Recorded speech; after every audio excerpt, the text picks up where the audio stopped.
Good afternoon, fellow YouTubers and RC truckers. I just finished putting the G.T.Power sound unit in. It's quite a good little unit. I've got two now, so that's why I thought, well, I'm not going to buy these really expensive Tamiya kits, sound units. I mean, 50 quid. I'm not bothered. That's the unit itself. Goes from 7.4 to 12 volt.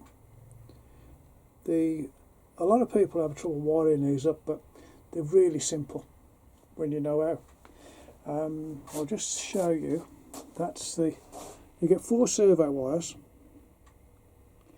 You go from this box, from the GT box to the receiver. Number 4 goes to number 1 on your receiver. Number 1 on the box goes to number 4 on the receiver. So they're just reversed. 4 and 1 are reversed. 2 and 3 go to 2 and 3 on the receiver.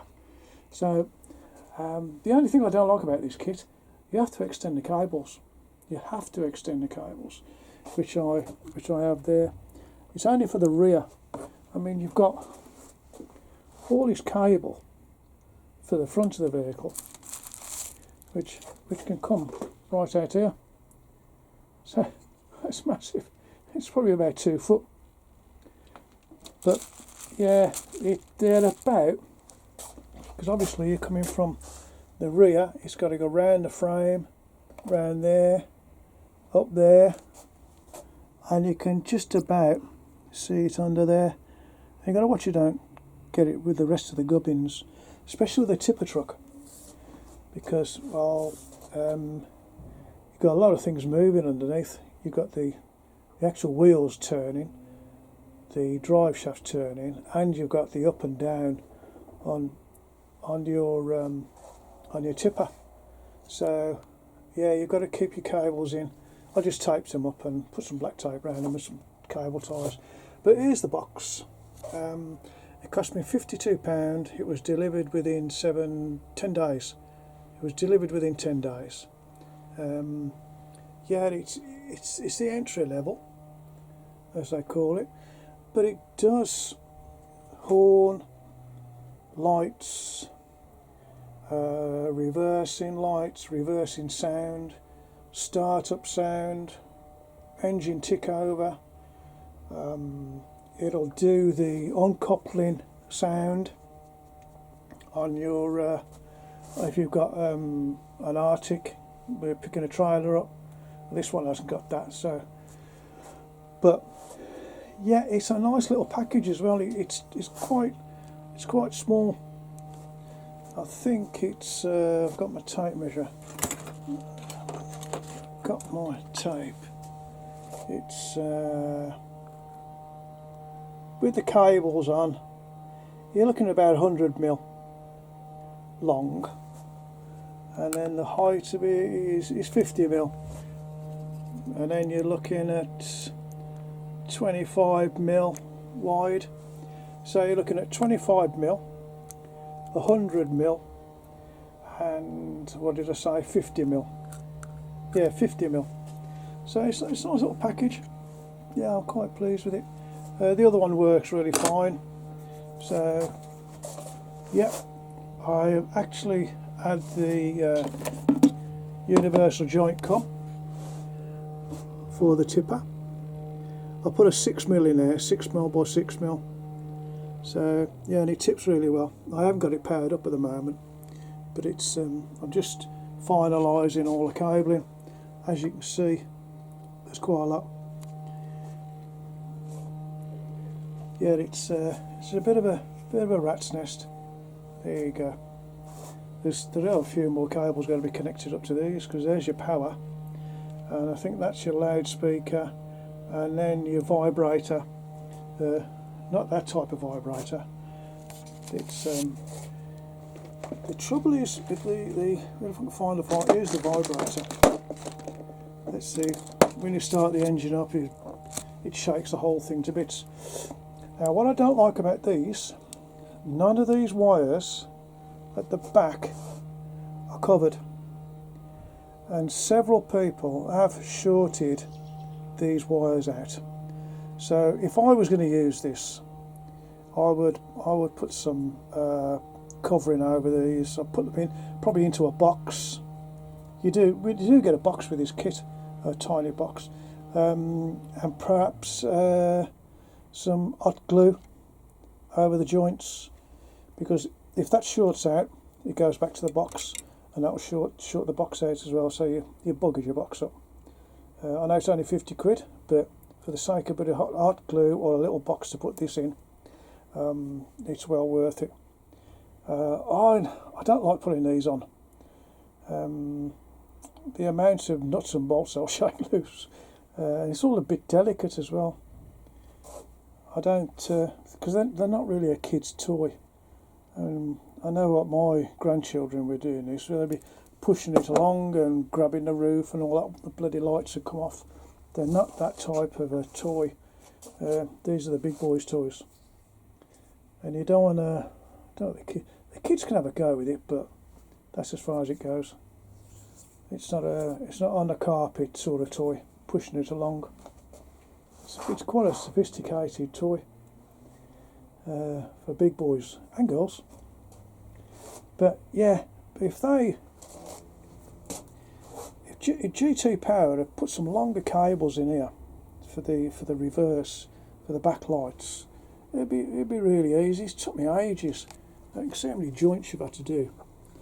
There's 6 cables coming from the back, and you've got to do 12 connections.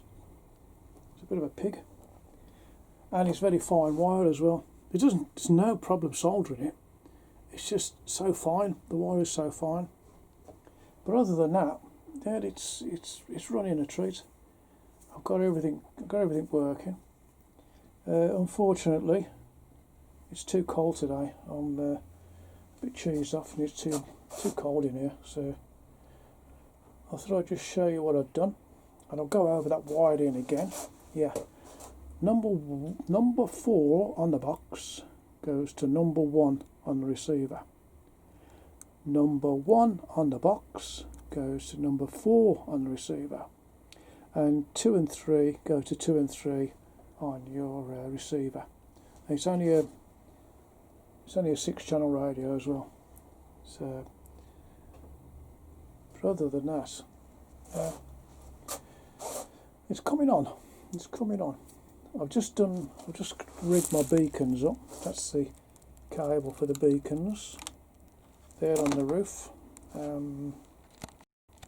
They're all done. The beacons up there. I haven't put the plastic air horns on yet, because every time you pick the truck up to do something to it, they break off, and it's not worth putting them on until the last. I haven't had the steel ones come yet. When they come, I'll just take these plastic things off and put them on. But that's the only thing I've got to get now. The metal air horns. I did notice that one of these air horns is shorter than the other, so I think I might have dropped a booby when I ordered them, because these are the air horns. You can see one is shorter than the other, and I think I measured.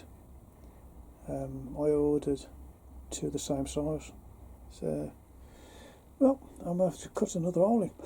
Because you get one going there, you got one going there. But pleased with these.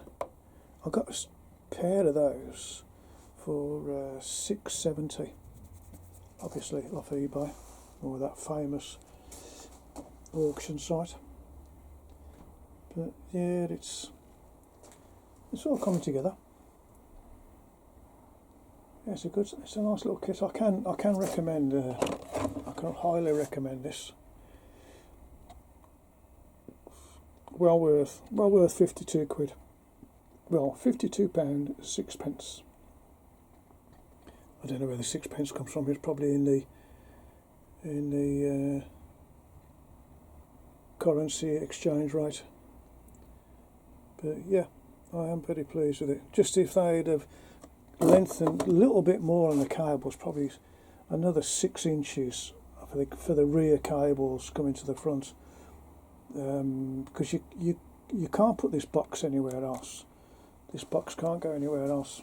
So, I mean, you've got your turning signals, you've got your 2 sets of headlights, side lights, brake lights, and reverse lights, and you can add a couple of lights in if you want to.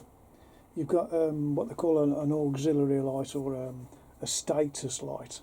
That tells this one here. That's that red one. It tells you when the system's armed and ready to go. Yeah. Other than that, yeah, I don't know what to say now. So yeah, I'm happy with it. Just got to put it all together now and get it working, and I'll show you it working. Because I did want to show people. It does. I think it's a bit of the speed controller. I bought it. I did buy a cheap one. It's either the motor or the speed controller is a little. It's jerky when it's coming down. When it's going up, it's okay, no problems. But when it's coming down, it does shudder a bit. I thought it was because it was out of line, but it's not. It is absolutely square. But we can sort that out later. Yeah, it's better than the original kit would cost me £309. The cheapest I have seen it is £275. But gotta be honest, I didn't really trust that site, so I didn't order it, and I thought that's nearly the price of another truck. So I just no, I'd rather make my own, or do something, or not have one. But it's a tipper, and it's got a tip. But yeah, that's it. All ready to go back together. Air horns are next, I suppose, if they come. So yeah, that's the truck, and that's me for this afternoon. I just built a windmill that's from my railway set up in the back garden. It's too blinking cold to work out there at the moment, so I am not working out there. So I'll bid you farewell, and keep away from people who've got the virus, and watch what you're doing. Bye bye.